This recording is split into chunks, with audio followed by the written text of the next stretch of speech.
ایک خستہ حال مندر میں ایک خاک آلود نقشہ دریافت ہوا ہے، اس کے کناروں پر قدیم رونز ہلکے سے چمک رہے ہیں۔ ایک نوجوان اسکالر علامتوں کا سراغ لگاتی ہے جو اسے دیکھ رہے سائے سے بے خبر تھی۔ جیسے ہی باہر نکلتی ہے وہ کسی انجان زبان میں ہلکی سی سرگوشی کرتی ہے۔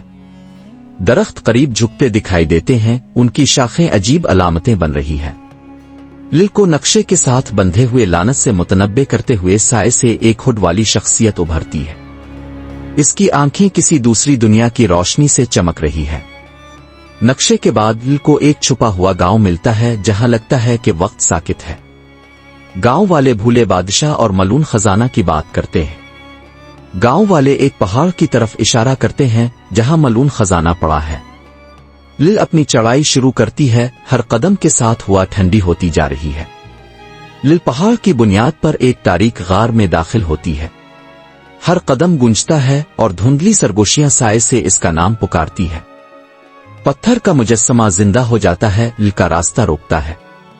یہ پہیلیوں میں بولتا ہے، مطالبہ کرتا ہے کہ وہ آگے بڑھنے کے قابل ثابت ہو۔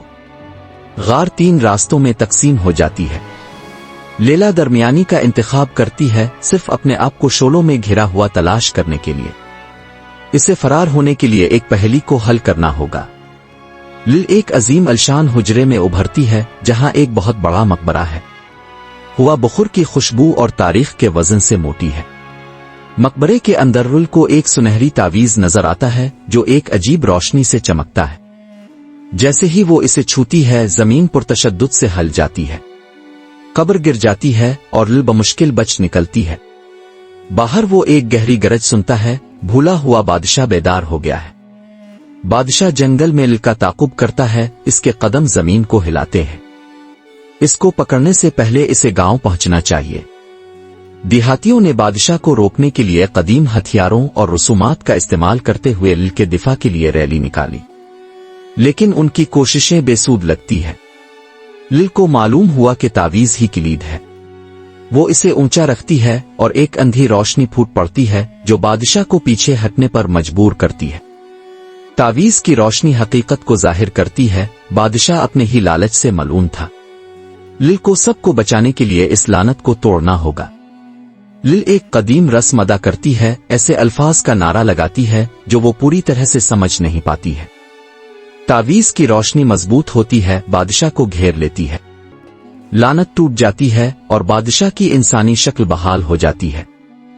اس نے لل کا شکریہ ادا کیا، اس کی آنکھیں غم اور تشکر سے بھر گئیں۔ گاؤں والے لل کو بطور ہیرو مناتے ہیں۔ وہ اسے تحائف پیش کرتے ہیں لیکن وہ انکار کر دیتی ہے، یہ جانتے ہوئے کہ اس کا سفر ختم نہیں ہوا ہے۔ لل نقشے کا دوبارہ مطالعہ کرتی ہے، نئے راستے اور راز دریافت کرتی ہے۔ وہ مزید اسرار سے پردہ اٹھانے کے لیے پرعزم ہے۔